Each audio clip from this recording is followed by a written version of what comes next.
ഇതിലും മികച്ചൊരു വീഡിയോ നിങ്ങൾ ഇന്ന് കണ്ടിട്ടുണ്ടാവില്ല കേട്ടോ. വളരെ മികച്ച ഒരു സന്ദേശമാണ് ഈ ഒരു വീഡിയോയിലൂടെ പറയുന്നത്. അതായത് ആ ഒരു മോളുടെ 7ാം പിറന്നാളാണ്. അപ്പോൾ അതുമായി ബന്ധപ്പെട്ട് വൃദ്ധസദനത്തിലെ അന്തേവാസികൾക്ക് ഭക്ഷണം കൊടുക്കുന്ന ഒരു കാഴ്ചയാണ് കേട്ടോ. ഇതിൽ കൃത്യമായിട്ടുള്ള സന്ദേശം അവർ പറയുന്നുണ്ട്. ഇതേപോലെ ചേർത്ത് പിടിക്കണം, ആരുമില്ലാത്ത ആളുകളെ നെഞ്ചോട് ചേർത്ത് പിടിക്കണം എന്നുള്ള വലിയൊരു സന്ദേശമാണ് ഇവർ പറയുന്നത്. ഇങ്ങനെയൊക്കെ ചെയ്താൽ ആ ഒരു കുട്ടിക്ക് ആ ഒരു ബർക്കത്തും ആ ഒരു കുടുംബത്തിനും ഉണ്ടാവും എന്നുള്ളത് ഒരു സംശയം വേണ്ട. എന്തായാലും ഇതിൽ അഭിനന്ദനം കൊടുക്കേണ്ടത് ആ ഒരു മാതാപിതാക്കൾക്കാണ്, കുടുംബക്കാർക്കാണ്. കാരണം അവരാണല്ലോ ഇത് തീരുമാനം എടുത്തിട്ടുള്ളത്.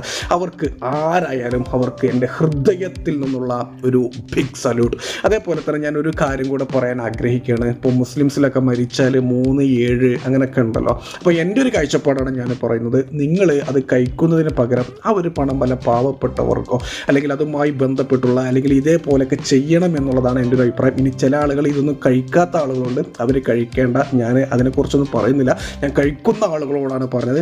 അങ്ങനെയൊക്കെ ചെയ്യുന്നതിനേക്കാൾ നല്ലത് ഇതുപോലെ അനാഥാലയങ്ങൾ അല്ലെങ്കിൽ പാവപ്പെട്ട ആളുകൾ വൃദ്ധസദനങ്ങളിൽ ആ ഒരു പൈസ അവിടെ കൊടുക്കുകയായിരിക്കും നല്ലത് എന്നുള്ളതാണ് എൻ്റെ ഒരു അഭിപ്രായം. എന്തായാലും ഈ ഒരു പൊന്നു മോൾക്ക് പടച്ച തമ്പുരാൻ ദീർഘായുസ്സും ആരോഗ്യവും നൽകട്ടെ എന്നുള്ളത് ആത്മാർത്ഥമായി പ്രാർത്ഥിക്കുന്നു.